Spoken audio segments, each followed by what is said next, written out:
On this day in 1993, a 2-1 defeat to St Johnstone led to Liam Brady's resignation as Celtic manager.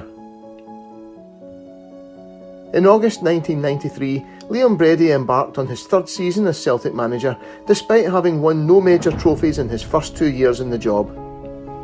It had been a poor start to the season, and Celtic had yet to win a league match at home, having drawn with Hibernian, Rangers, Dundee United and Kilmarnock, and lost to Aberdeen.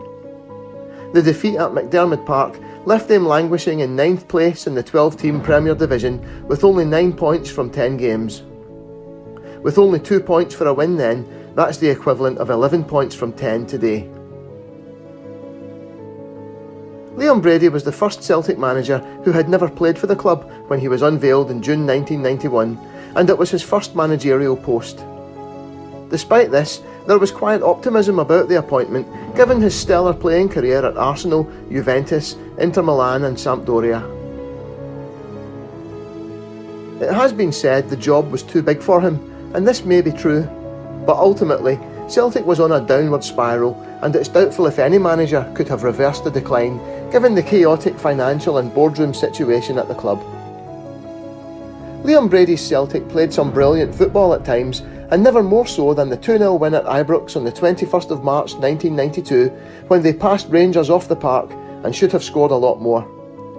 Frustratingly, they were so far behind in the league by that point it was meaningless, and 10 days later went out of the Scottish Cup to the same Rangers, despite playing against 10 men for almost the whole of the match. Brady is probably best remembered for some of the worst signings Celtic ever made, most prominent among them the calamitous Tony Cascarino and the injury-prone Gary Gillespie, who had been a top-class footballer not many years before. He did, though, give us Tom Boyd, who would captain Celtic to their first treble in over 30 years in 2001.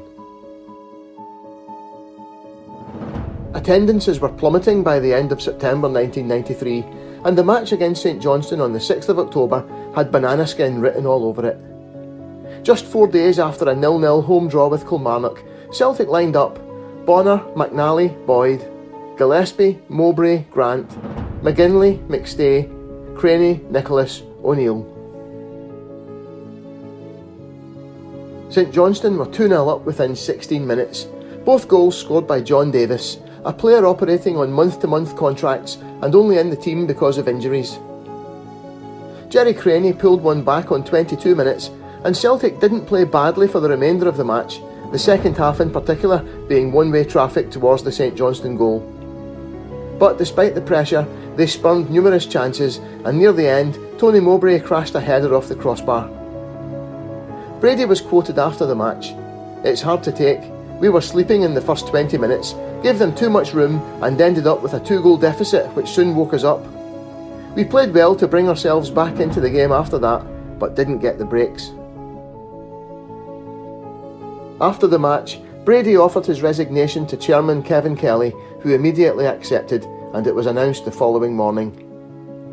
Joe Jordan was placed in temporary charge, but by Friday afternoon he too had resigned, and Frank Connor led Celtic to their first home league win of the season against Dundee the following day in front of just 17,000 fans, most of them chanting "Sack the Board" throughout the match.